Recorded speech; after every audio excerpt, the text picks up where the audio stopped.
Hey everyone, and welcome back to the Tesla Stock Podcast. When key executives start heading for the exits one after another, it's a major red flag for any company.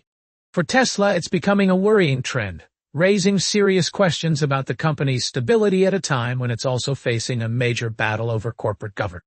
With the stock trading around the $321 mark, we need to dive into the departures, the drama, and a glimmer of product news out of China. Our top story this week is another significant departure from Tesla's executive ranks. Troy Jones, the Vice President of Sales, Service, and Delivery for North America, Tesla's biggest market, has left the company after 15 years. This is not a minor shuffle. Jones was a long-term veteran, and his exit is the latest in what's looking like an executive exodus. He joins a growing list of recent high-profile departures, including Elon Musk's confidant Omid Afshar, Chief Battery Engineer Drew Baglino, Global Public Policy Head Rohan Patel, and even the head of the Optimus humanoid robot team. This brain drain is happening at the worst possible time. The company is navigating a serious sales slump, facing fierce competition, and trying to pivot its entire narrative towards robotics and AI. The departures of key leaders in sales, batteries, and robotics raise the critical question for investors. Who is actually steering the ship through these turbulent waters? This level of turnover at the top creates uncertainty and suggests a level of internal instability that should concern any shareholder, especially when it's happening against a backdrop of political chaos and a slumping stock price. This leads directly into our second, and perhaps more troubling, story this week, a major battle over corporate governance. The New York State Common Retirement Fund, a significant Tesla shareholder, is formally challenging a new bylaw the company enacted.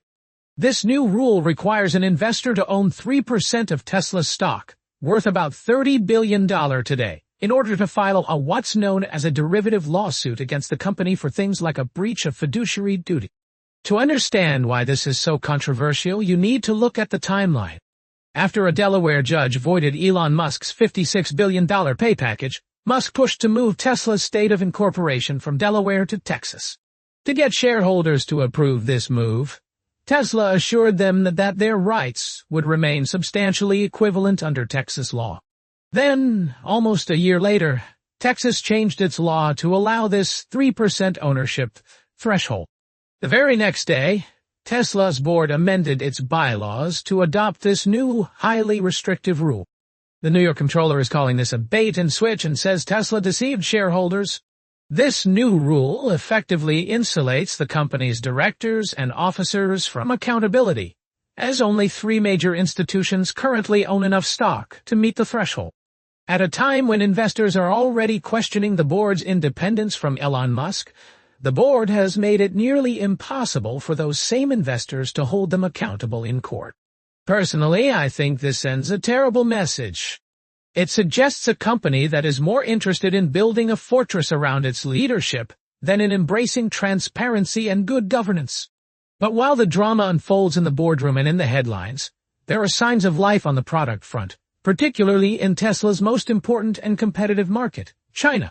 The company is preparing to launch a longer, 6-seat version of its bestseller, the Model Y. According to filings, this new variant, which Tesla is calling the Model UIL on social media, will be about 15 centimeters, or 6 inches, longer than the current model. This isn't just a random product update. It's a direct strategic response to the intense competition Tesla is facing in China. Domestic rivals like BYD and the smartphone giant Xiaomi have been gaining ground by rolling out diverse and fresher lineups with advanced features at competitive prices. Tesla has been criticized for having a relatively stale product line, and this new, more spacious Model Y is a clear attempt to address that. This is a positive development. It shows the company is aware of the competitive threat and is taking tangible steps to fight back.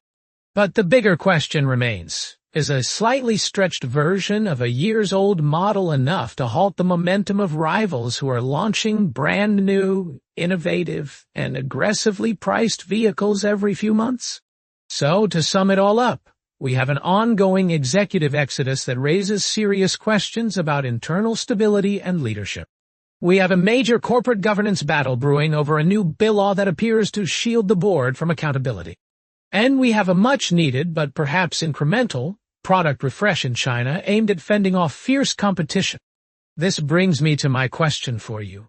What worries you more as a Tesla investor right now? Is it the brain drain of departing executives, a sign of trouble from within? Is it the corporate governance issues and the lack of accountability for the board? Or is it the fundamental competitive threat in key markets like China?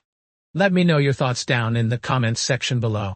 As always, if you found this breakdown valuable, please hit that like button, subscribe to the Tesla Stock Podcast, and be sure to turn on notifications so you never miss an update.